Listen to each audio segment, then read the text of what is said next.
नमस्कार दोस्तों, ocean network में आपका स्वागत है। मैं हूं ओमकार चौधरी। तो अब मानसून सत्र के बिल्कुल अंतिम मुहाने पर आकर के खड़ी हो गई है संसद। देश देख रहा है शुरू से ही कि हो क्या रहा है। किसी भी विषय पर चर्चा के लिए सीरियस क्यों नहीं है विपक्ष, सिंसियर क्यों नहीं है। हंगामा, हंगामा और सिर्फ हंगामा, नारेबाजी, पोस्टरबाजी और जब मीडिया से रूबरू हों तो डरपोक हैं अमित शाह, भाग रहे हैं नरेंद्र मोदी, मेरे से आंखें नहीं मिला सकते। इस तरह का फिर से एक परसेप्शन क्रिएट करने की कोशिश करना। और मुद्दे क्या हैं? अगर आपको इन्हीं मुद्दों पर चर्चा करनी है कि किसने लाठीचार्ज कराया, किसने गोली चलाई जो चली ही नहीं, और वो रिजाइन करें, तो ये चीज़ें आपकी अब अपनी सरकार यानी झारखंड सरकार पर भी लागू होती हैं। तो वहाँ आप इस्तीफ़ा क्यों नहीं माँग रहे हैं? यहाँ आप इस्तीफ़ा क्यों माँग रहे हैं? वहाँ के गृह मंत्री को आप कटघरे में खड़ा क्यों नहीं कर रहे हैं? यहाँ के गृह मंत्री के बारे में रोज़ अनाप-शनाप बातें क्यों कर रहे हैं? तो बहुत सारे मुद्दे हैं और अमित शाह ही इस बार निशाने पर क्यों हैं? क्योंकि जो थोड़ा-सा तटस्थ भाव से सोचते हैं और अपने विचार रखते हैं, उनका कहना ये है कि अमित शाह ही तो आँख, कान और जिह्वा हैं नरेंद्र मोदी की। जब वो चुप रहते हैं तो ये बोलते हैं। यही रणनीतिकार हैं, चुनाव के समय भी और वैसे भी संगठन के मामले में भी सारे फैसले अमित शाह ही लेते हैं। तो पंजाब, उत्तर प्रदेश, उत्तराखंड, मणिपुर, गोवा के 5 राज्यों के चुनाव से पहले आप इनको डिमोरलाइज़ करो, इनको निशाने पर लो और यहाँ पर पूरी तरीके से उनको रक्षात्मक करने की कोशिश करो। लेकिन अमित शाह का तो जवाब आ गया। वो अभी तक चुप थे, लेकिन उन्होंने तो पूरा गेम पलट दिया। उन्होंने कहा कि 2 बजे तक आप स्पीकर को चिट्ठी दीजिए कि आप इस विषय पर चर्चा करने के लिए तैयार हैं। गंभीरता से चर्चा करने के लिए तैयार हैं। आप अपनी बात कहिए और उसके बाद मेरी बात ज़रा सुन भी लीजिए। ऐसा ना हो कि सुनने के समय फिर भाग खड़े हों और जितना भी अभी तक का आपका प्रोपेगेंडा है, ये फिर वाक़ई प्रोपेगेंडा साबित हो जाए। तो हमारे साथ जुड़ रहे हैं वरिष्ठ पत्रकार धीरेन्द्र पुंडीर। तो उनके साथ जुड़ते हैं और इस पूरे प्रकरण को समझने की कोशिश करते हैं। धीरेन्द्र जी, बहुत स्वागत है। नमस्कार। नमस्कार। तो धीरेन्द्र जी, पूरा संसद सत्र एक तरीके से वॉश आउट हुआ है। अमित शाह सामने आए हैं कैमरों के। उन्होंने कहा कि मैं तो यहीं बैठा हूँ, मैं तो रोज़ अपने चैम्बर में बैठता हूँ। लेकिन सदन में अगर आप चर्चा के लिए तैयार ही नहीं होंगे, सदन को चलने ही नहीं देंगे, तो मैं या प्रधानमंत्री वहाँ जाकर के क्या करेंगे? जी। सर, बड़ा इंटरेस्टिंग सा घटनाक्रम था क्योंकि कल से ही परसों से ऐसे मैसेज आने लगे थे। अगर आप देखेंगे किरण रिजिजू स्पेशली कह रहे थे कि भाई वो चर्चा के लिए तैयार हैं, अगर आप लोग तैयार रहें या सब चलें। तब से ही कांग्रेस अपने गोल पोस्ट को चेंज करने में लग गई थी। उसको मालूम था कि चर्चा होगी तो भाई बहुत सारे सवाल असहज करने वाले होंगे और जब गृह मंत्री बोलते हैं तो वो हो सकता है कि उन सब में वो सारी चीजों का सामना कराएं जो अभी भी लोगों के सामने नहीं है। खास तौर से फंडिंग का इशू है कि इनकी फंडिंग कहाँ से हुई। फिर इसमें जो 2800 क्रिमिनल शामिल थे जिसमें 9 आतंकियों के होने की खबर है। फिर उसमें एक 1 लाख का इनामी बदमाश वहां 2 दिन तक रह गया जिसके चलते हिंदू भागे थे। तो यानी इतने सारे चीजें थी, आपके फंडिंग है, आपकी एग्रीगेशन है और उन सब पर आपका कंट्रोल नहीं है। एक एक चीज का जवाब होगा। तो मुझे लगता है कि उन्होंने कहा कि लीड नहीं बनने देना, एक नैरेटिव वॉर में बीजेपी को फंसा के रखना है। तो इसीलिए उन्होंने बदला। लेकिन आज फिर खुद गृह मंत्री जब सुबह आ गए, उसके बाद तो कोई चीज बची नहीं, और चूंकि ये साफ हो गया, क्योंकि गृह मंत्री ने कहा भाई आप लिख के दीजिए तो 2 बजे तक, और मैं 3 बजे से चर्चा में शामिल होता हूं। आज से कल तक मैं 3 बजे से 3 बजे तक आपके हर एक सवाल सुनूंगा, हर एक सारी चीजों को अगले दिन 3 बजे हर चीज का बयान दूंगा, एक एक चीज का। लेकिन आप सदन में जिस तरह की बदतमीजी की भाषा को इन्होंने इशारा किया, तू तड़ाक की भाषा, ये सब चीजें, ये सब पहले इतना सदन में नहीं होता था। तो उन्होंने इशारा किया कि भाई परेशानियां कहाँ हैं। देखिए वो भी उछाल के देख रहे हैं, क्योंकि उसके कुछ देर बाद ही मुश्किल से 5-10 मिनट में ही नीचे उतरते हुए राहुल गांधी से पत्रकारों ने सवाल शुरू किए, तो उन्होंने कह दिया हमको अमित शाह के बयान में, उसके इमेजिनेशन में कोई वो नहीं है, रुचि नहीं है। हम तो ये कहते हैं कि वो कंफर्म करें, वो बताएं, सारी चीजें बताएं, हम तो उनसे बात करें। उन्होंने कहा कि हमें लेक्चर सुनने में कोई दिलचस्पी नहीं है। यानी उन्होंने कहा कि हम इमेजिनेशंस, लास्ट में बोला कि imaginations of the Amit Shah, तो अमित शाह के उन सबको हमको जो है सुनना नहीं, हमको सिर्फ ये चाहिए कि किसने वो किया और कौन उस पर इस्तीफा लेगा, इनकॉम्पिटेंस है या फिर कल्पेबिलिटी है, वो जो है सीधे तौर पर इस्तीफा दे। तो उन्होंने फिर से ये बात कर दी। देखिए ये दोनों पार्टियों को मालूम है, दोनों पार्टियों के समर्थकों को मालूम है। हो सकता है बहुत सारे लोग जो स्विंग वोटर्स होते हैं उनकी समझ में ये जरूर खेल नहीं आ रहा होगा, लेकिन दोनों के वोटर समझते हैं कि ये दोनों अपने अपने दांव चल रहे हैं। कांग्रेस को ये लगता है कि उसने इस मुद्दे पर बीजेपी को एक जगह रगड़ लिया है। जैसे लड़ाई में आपने कुश्ती में देखा होगा, खोंची भर लेता है एक पहलवान, तो उसको लगता है कि उसने ये खोंची भर ली है, अब इससे वो स्कोर करेगा। लेकिन अमित शाह ये जानते हैं कि भाई हमको कैसे कैसे मूव करना है। हाँ ये जरूर है कि शुरुआती उन लोगों को, उनकी प्लानिंग को उनको चेंज करना पड़ा होगा, क्योंकि ये 20 जुलाई वाला इशू उन्होंने पहले नहीं सोचा होगा। तो उसके बाद का रिएक्शंस जो है उनका, ये तमाम चीजें और प्रेशर बढ़ने का है। लेकिन सरकार प्रेशर पे सकम्ब करेगी ये कोई नहीं मानता। बीजेपी का कोई रिपोर्टर भी, बीजेपी का कोई आदमी भी, कोई जो कवर कर रहा वो जानता है कि यहाँ झुकने का कोई सीन नहीं है, क्योंकि सरकार को झुकने की जरूरत नहीं है। उसके पास बहुमत है, सदन में बहुमत है, संसद में बहुमत है, राज्यसभा में बहुमत है। उसके बाद राज्यों में, राज्य में ज्यादातर में 20-21 राज्यों में उनकी, उनके सहयोगियों की सरकार है, तो उनको क्यों झुकना चाहिए? जनता उनको साथ दे रही है, तो इसीलिए उनके पास ये अपना मैंडेट है। बाकी ये लोग जो कुछ जगह पर, ऐसे तो कल को कोई भी प्रस्ताव पास करा सकता है भाई। वो केरल की विधानसभा में उन्होंने पास करा लिया, या इसमें ये कर रहे ना वो विधानसभा में कि साहब हम राष्ट्रीय गीत, हमारा तमिल गीत पहले होगा, तो ऐसे आप कुछ भी कर सकते हैं, लेकिन उसका नेशनल उस पर असर नहीं पड़ता है। तो मुझे लगता है कि आज ये जो है ये एक नैरेटिव की वॉर है, लेकिन सरकार को जो अपने काम करने वो कर रही है। जैसे ही सरकार ने कहा हम ये बिल इंट्रोड्यूस करते हैं, आज एक और बड़ा मतलब खेल है, उसको आप रणनीति भी कह सकते हैं, कि अमित शाह को मालूम था कि ये लोग तैयारी करके आएंगे सब चीजें। उन्होंने 2 बजे एक बिल पहले इंट्रोड्यूस सप्लीमेंट्री में आया, 153 150 के करीब वो निकल के आया, जिसमें कहा गया कि अमित शाह जो है बिल मूव करेंगे एफसीआरए का, जो जेपीसी में जाएगा रेजुलेशन। तो वो अब सब लोग पहुंच गए वहां, नित्यानंद राय ने वो बिल पढ़ दिया, तो उस पर बहुत हल्ला हुआ। आपने देखा होगा वेणुगोपाल और सबने कहा कि हमको ये कहा गया और तमाम चीजें, और इस बिल को वापस लो। तो उनको मालूम था, जेपीसी को भेज दिया। तो अभी तक की कुल जमा बढ़त यही है कि अमित शाह अपने जो एक नैरेटिव की वार है पार्टी की तरफ से अब खुद मोर्चा संभाल रहे हैं।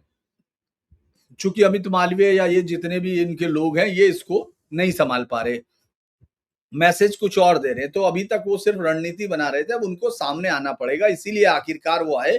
और आप देखेंगे उस बयान के बाद फिर लोग सवाल करने लगे राहुल गांधी पे कि भाई आप बयान नहीं चाहते तो फिर संसद में क्या होगा? अगर आप इस तरह के गैर उल जुलूल बयान दे रहे हो कि हमको बयान नहीं चाहिए, तो भाई आपको चाहिए क्या संसद में? संसद में तो इस्तीफा होगा नहीं, तो आप जाइए सड़कों पे।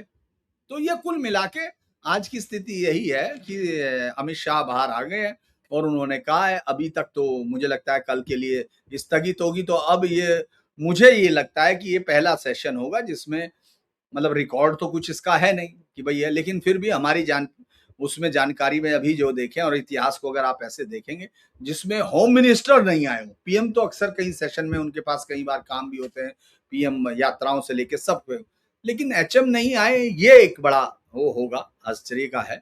लेकिन इससे सरकार की स्थिरता पर या सरकार की किसी उसके तमाम मैं कहूँगा छवि पे उससे कोई असर नहीं पड़ने वाला। ये जितना रोना राटा काटने वाले वो आशुतोष एंड कंपनी के गैंग हैं या उनके जातिवादी जो पार्टियां हैं उनके गैंगस्टर्स हैं। इसके अलावा और कोई नहीं। जी। इनको क्या लगता है धीरेन्द्र जी, आपका आकलन क्या है कि ये बोलते रहेंगे संसद सत्र के दौरान भी, भले ही संसद चल रही हो, बाहर बोलने की परिपाटी आमतौर पे कम रही है। खास तौर से जो दोनों सदनों के नेता हैं या जो विपक्ष के नेता हैं, उनकी आम तौर पर संसद सत्र के दौरान प्रेस कॉन्फ्रेंस लेने बहुत विशेष परिस्थितियों में ही ली जाती रही हैं।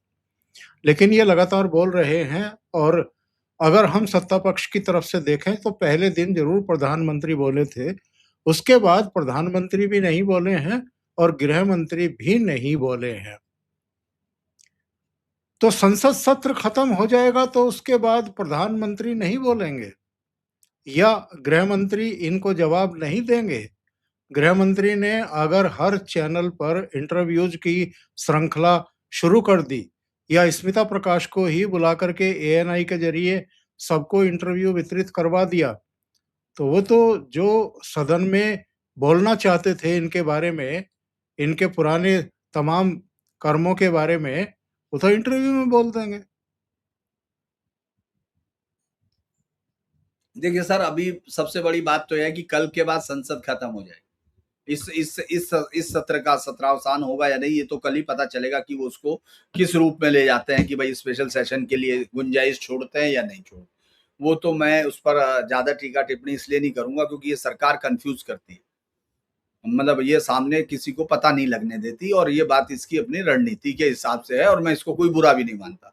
लेकिन दूसरा काम क्या है कि 13 तारीख हो गई, कल परसों 1 बजता है दिन, 14 अगस्त, 15 को तो लाल किले से जवाब दे ही देंगे भाई। 15 से तो प्रधानमंत्री एक एक आपने जो जो सिक्के जमा किए उनका वापसी रुपयों में कर देंगे। वो भाषा से लेके इनके मनोबल तक तो वो कर देंगे। दूसरा ये है कि मुझे तो नहीं लगता कि इससे बहुत ज्यादा कोई बहुत सदन के लिए, चूंकि आजकल लाइव टेलीकास्ट होने लगा, यूट्यूब्स हैं और तमाम चीजें हैं, इसीलिए फास्ट मूविंग है, तो इसका अर्थ दिख रहा है हमको। लेकिन सड़क पर तो हमको मालूम है कि वोट किस चीज पे जाएगा, वोट इस पे थोड़ी चला जाएगा कि यार दीप के नाम का कोई आदमी, अभी तो आज और कल में तो उनका बेचारे वो अपने ट्वीट कर रहे हैं, उनको कोई ट्वीट भी नहीं पड़ रहा उनके। वो उन्होंने कोई मीटिंग करने हैं, हमको 5 बजे वहां मिलिए, चंडीगढ़ में मिलेंगे, फला जगह मिलेंगे, कौन मिल रहा है? तो ये सब खेल जो है, ऐसा लगता है जब हम ट्विटर और उसको देखते हैं यूट्यूब को, तो हमको लगता है पूरा वर्ल्ड युद्ध हमारे घर के दरवाजे पे लड़ा जा रहा है।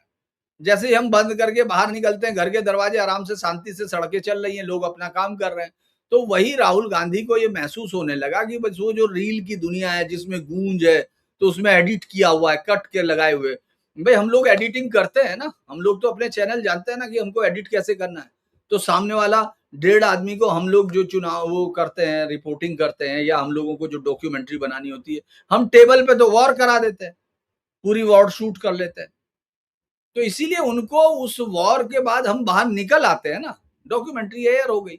लेकिन राहुल गांधी उससे बाहर नहीं निकल पा रहे और उनके लोग उनको निकलने नहीं दे रहे हैं कि भाई वोट जमीन से मिलना है। ये कोई नीट के मुद्दे पर आप लोगों के बीच में जाओ, संसद में रोक के आपको कोई हासिल नहीं होना, जो सरकार कहेगी आप उसका स्वीकार करते और उसके बाद उसकी काट करके फिर सड़क पे चले जाते।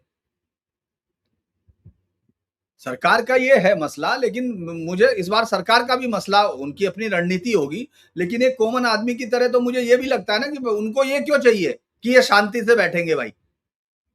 ऐसे तो पहले कभी नहीं मांगा, कांग्रेस ने कभी नहीं मांगा कि भाई ये सामने सुषमा स्वराज, अरुण जेटली, ये सब शांति से बैठेंगे जेपीसी में, तब हम चलाएंगे, नहीं होता ये तो। लेकिन दोनों अब लड़ाई जो है वो उससे आगे बढ़ गई है, दोनों इस्तेमाल कर रहे हैं, और मुझे नहीं लगता कि बीजेपी कांग्रेस इसमें 21 साबित हो रही है। मेरा इससे फर्क नहीं पड़ रहा कि दोनों क्या कर रहे हैं, लेकिन अगर मैं मेरी हिसाब से अगर इस समय की राजनीतिक लड़ाई देखूं तो कांग्रेस को इसमें बहुत बड़ी कामयाबी नहीं मिल रही है। और सबसे बड़ी दिक्कत कांग्रेस की ये हो गई कि हेमंत सोरेन की सरकार ने रात के अंधेरे में लाठियां बजाई बच्चियों पे, लड़कियों पे, बिना पुलिस के। वहां भी उसी एसओपी के साथ जो स्टैंडर्ड ऑपरेटिंग प्रोसीजर होता है कि भाई आपको विधानसभा लोकसभा कैसे रोकनी है, कैसे लोगों को घुसने से बचाना है, तो ये प्रोसीजर पे काम होता है।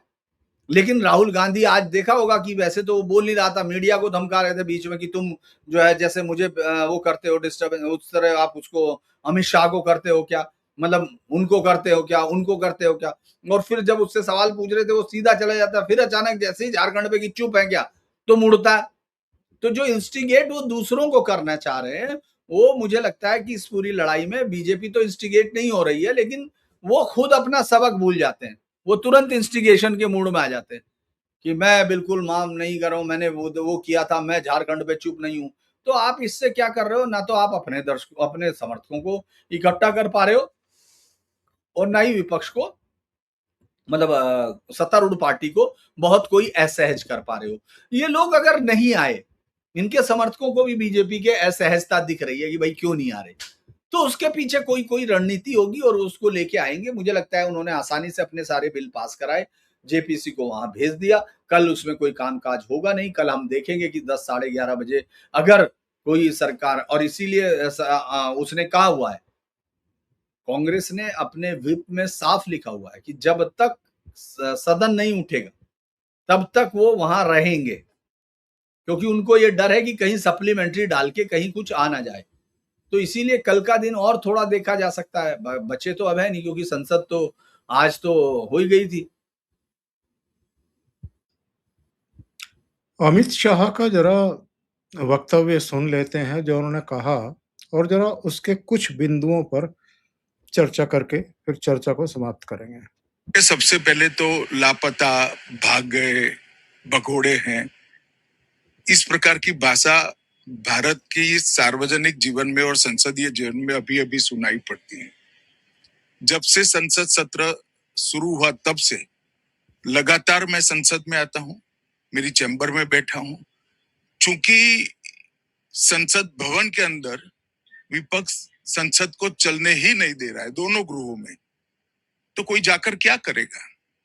जहां तक चर्चा का सवाल है, सरकार की ओर से किरण रिजिजू जी ने, जो हमारे पार्लियामेंट्री अफेयर्स मिनिस्टर है, उन्होंने बहुत स्पष्ट कर दिया है कि जो नीट आंदोलन के छात्र प्रदर्शन पर सभी प्रकार की चर्चा करने के लिए सरकार तैयार है और चर्चा के लिए समय सुनिश्चित किया जाए और विपक्ष तैयार हो जाए। पहले तो ये यही मांग कर रहे थे, हमने हाँ बोल दिया। मेरी ओर से भी मैंने कह दिया है कि मैं किसी भी सवाल का जवाब देने के लिए संसद में तैयार हूं, मगर वो चर्चा ही नहीं होने देना चाहते। चर्चा क्यों नहीं होने देना चाहते? नंबर 2, ये जो लैंग्वेज है, भगोड़े हैं, भाग गए, मेरा सामना नहीं कर सकते। क्योंकि प्रधानमंत्री ने जब पहले दिन आकर के बयान दिया था, तो प्रधानमंत्री हमेशा कहते ही हैं कि हम हर विषय पर चर्चा करने को तैयार हैं। तो जो गृह मंत्री कह रहे हैं वो नई बात नहीं है।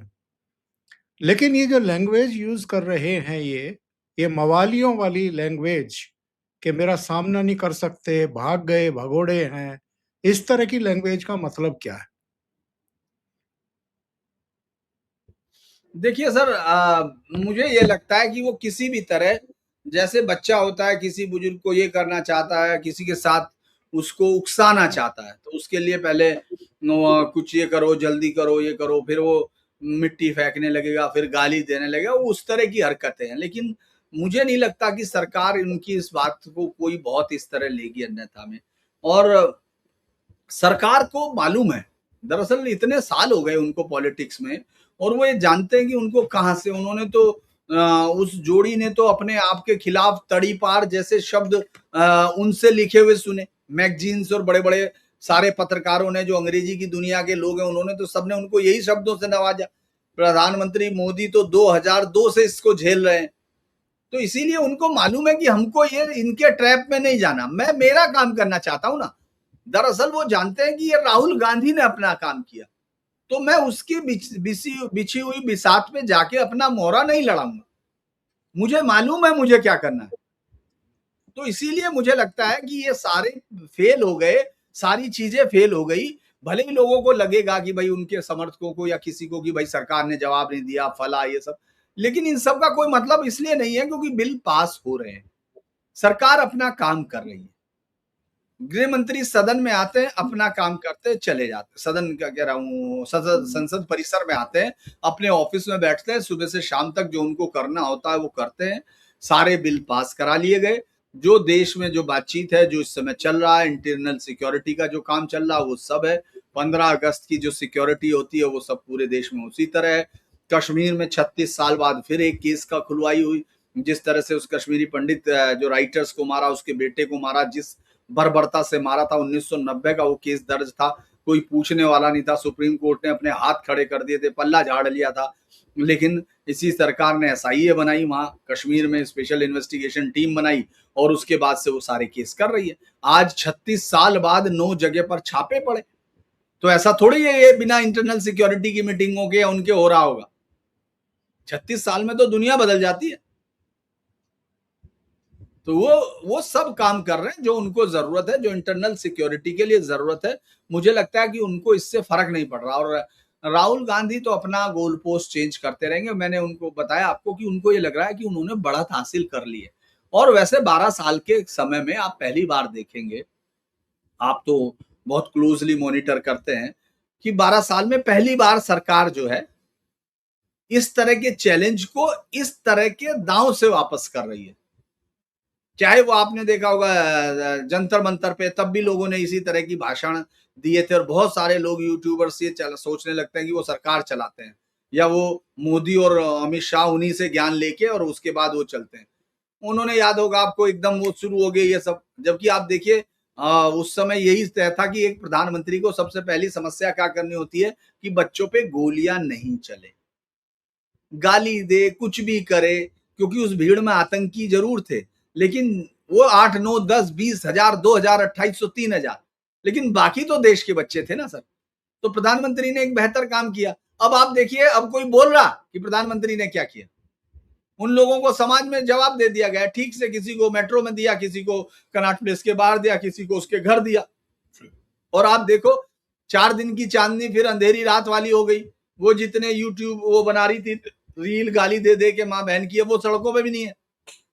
एक जरूर उनको ये उठाए उठाए घूम रहे राहुल गांधी या वो है, उनको कोई जानता नहीं। यहाँ कौन जानेगा कि अहिरे कोई है, वो रिया अहिरे की वो जो रील बनाती है, जो सबके नाटक उल्टे सीधे करके, तो वो उसके लिए रील थी, उसके लिए कोई आंदोलन नहीं था ये। आप उसको खामखा में नायक बनाना चाहते तो बनाओ यार, तुम्हारे लोग उसको सुन सकते हैं, बाकी देश के लोग नहीं सुनेंगे।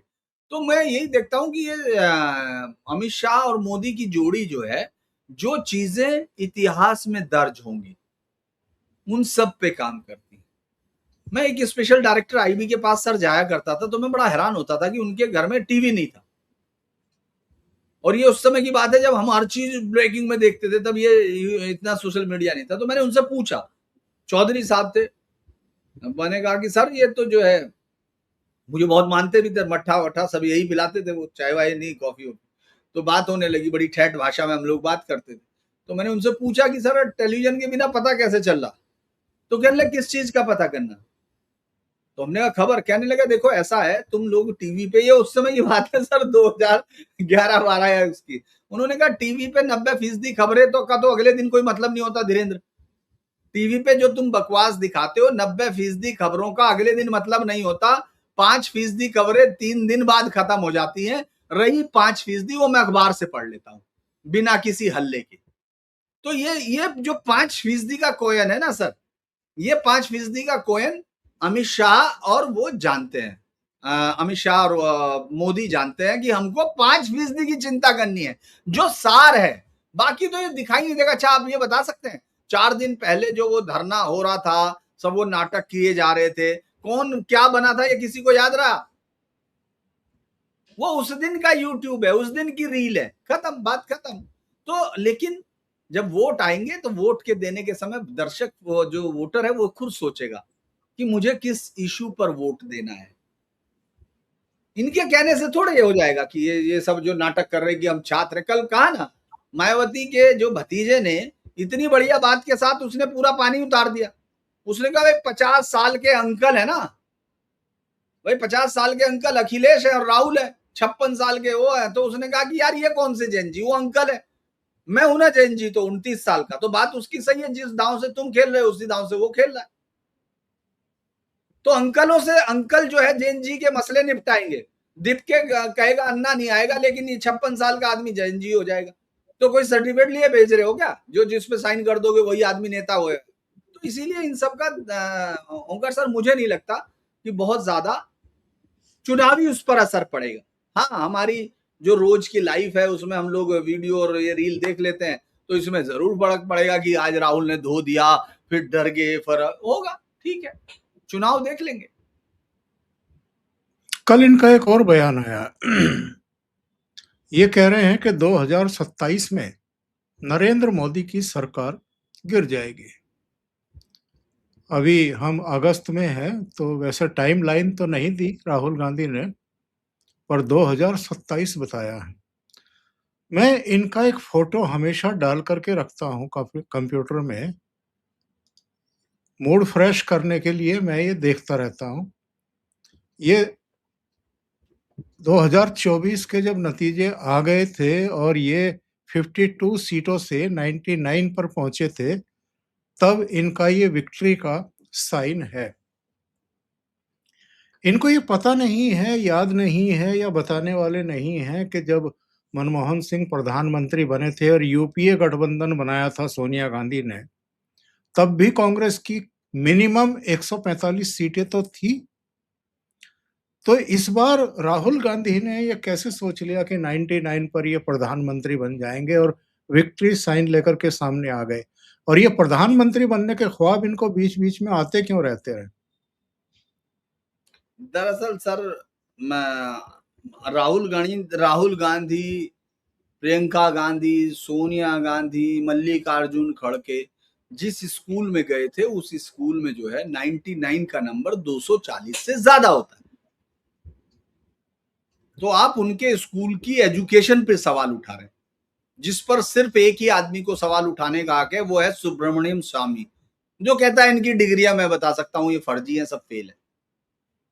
तो मुझे लगता है कि ये सब का इनका जो ये आइडिया है कि नवंबर में फला में गिर जाएगी। अच्छा एक बात बताइए सर, मान लीजिए नहीं गिरी तो राहुल गांधी के कौन सा शेयर गिर जाएंगे? उसको मालूम है मैं तो झूठ पे ही हूं। अभी उसके कार्यकर्ताओं को आज नहीं कल आएगा, कल नहीं परसों आएगा। जैसे गांव में आपने देखा होगा कि जब कभी बुजुर्ग हम लोगों को लेके जाया करते थे, रास्ता दूर होता था खेत का, तो हम तो पैर बिछलने लगते थे, तो कहते थे नहीं नहीं कोई बात नहीं, थोड़ा सा और, बस इतना सा रह गया। बस ये इतने दिन से 2014 से मूर्ख बनाए घूम रही है इतनी भीड़ को कि थोड़ी देर में बस बस बस पहुंचने वाले, चिंता मत करो, अब हम पटक देंगे, बस थोड़ी देर में हम हमको पटक देंगे। क्योंकि ये ऐसा ही है जैसा आदमी क्षितिज का पीछा करते हुए दौड़ता जा रहा हो कि मैं एक दिन धरती की सीमा तक पहुंच जाऊं। तो ये उसी तरह की लड़ाई है, इसके अलावा कुछ नहीं है। पंचतंत्र में इस पे बहुत सारी कहानियां हैं, उनको यहाँ देने का कोई सवाल नहीं, लेकिन पंचतंत्र में उसको बहुत अच्छे से कहा गया। तो मुझे लगता है राहुल गांधी को पंचतंत्र पढ़ना चाहिए, कुछ जैन कथाएं पढ़नी चाहिए, उससे शांति मिलेगी। और उनको कम से कम 5वीं का गणित या पहली क्लास के नंबर की संख्या को दोबारा पढ़ना चाहिए, क्योंकि आपने ये तो फोटो जी ये मसला केवल कार्यकर्ताओं को संदेश देने, उनका मनोबल बनाए रखने के लिए है, या ये बीच बीच में अपने फंडर्स को और जो चाहते हैं कि मोदी यहाँ से विदा हों किसी तरीके से, किसी भी तरीके से, चाहे बांग्लादेश की तरह, नेपाल की तरह, लेकिन विदा हों, ये उनको भी संदेश देते हैं कि भाई फंडिंग में कमी मत करना। कर तो रहे हैं हम लोग, उछल कूद तो बहुत कर रहे हैं। बेसिकली सर ये मैसेजिंग है। अब वो अपने पहले उनको भी बताते हैं, फिर जो उनके पीछे जो फंड रेज करते हैं उनके लिए भी सवाल है, और साथ में अपने कार्यकर्ताओं को तो दौड़ाए रखते हैं। और सबसे बड़ी लड़ाई दरअसल कांग्रेस जो लड़ रही है, कांग्रेस की दिक्कत यह है कि वो जिनके साथ बैठी है उसकी लड़ाई उन्हीं के साथ। हम लोगों ने ऐसी बहुत सारी फिल्मों में देखा है कि खाने की टेबल पे एक ही खाना है और 5 दोस्त हैं, तो उन दोस्तों की लड़ाई, वो दोस्ती दुनिया की नजर में, लेकिन टेबल पे खाना एक ही है। तो उन 4 को वहां कौन से जो पीछे रह जाएंगे कोई आपस में तय नहीं करता, वो छीना झपटी करते हैं। इस वक्त जो है खाना अभी टेबल पे आया नहीं है, तो वो पांचों दोस्ती की बड़ी बड़ी बातें कर रहे हैं, चाहे वो समाजवादी पार्टी हो, चाहे वो बस वो जो इनके साथ दूसरे पार्टी के गठबंधन है, चाहे वो टीएमसी हो, चाहे वो जैसे ही इनके हाथ में सत्ता आती है, आप देखिए क्या करते हैं ये। तो इसीलिए ये क्या कर रहे हैं, ये एक दूसरे का राहुल गांधी यकीन दिला रहा है कि नहीं नहीं चिंता मत करो, हम हैं, हम फील्ड में हैं, क्योंकि वो नहीं होंगे तो मुस्लिम वोट उसकी तरफ नहीं जाएगा, मुस्लिम वोट गायब हो गए तो राहुल गांधी के पास अब क्या है। तो वो लड़ाई सारी इंटरनल है, वो मैसेजिंग करते हैं, वो अलग अलग जगह है उसकी मैसेजिंग। चूंकि अभी मुझे तो लगता नहीं कि कॉमन आदमी जो देश की सरकारें चुनेगा, जिसको इस देश के लिए सोचना होता है, जिसको मस्जिद में बल्ब बदला या दरी बदली, इससे ज्यादा बड़ी चीज ये रहती है कि भाई स्कूल बनेंगे नहीं बनेंगे, या मेरा देश ये राष्ट्र बचा रहेगा नहीं बचा रहेगा, इसके लिए। तो मुझे तो लगता है कि उन लोगों के लिए इस बातों का कोई मतलब है नहीं। धीरेन जी, बहुत बहुत धन्यवाद आपका जुड़ने के लिए, महत्वपूर्ण बिंदुओं पर चर्चा करने के लिए। और दर्शकों से निवेदन है, आपको ये चर्चा अच्छी लगी हो तो लाइक का बटन दबा दें, वीडियो शेयर करें और चैनल दोनों के ही सब्सक्राइब जरूर करें और सहयोग करें। Thank you so much. नमस्कार। नमस्कार।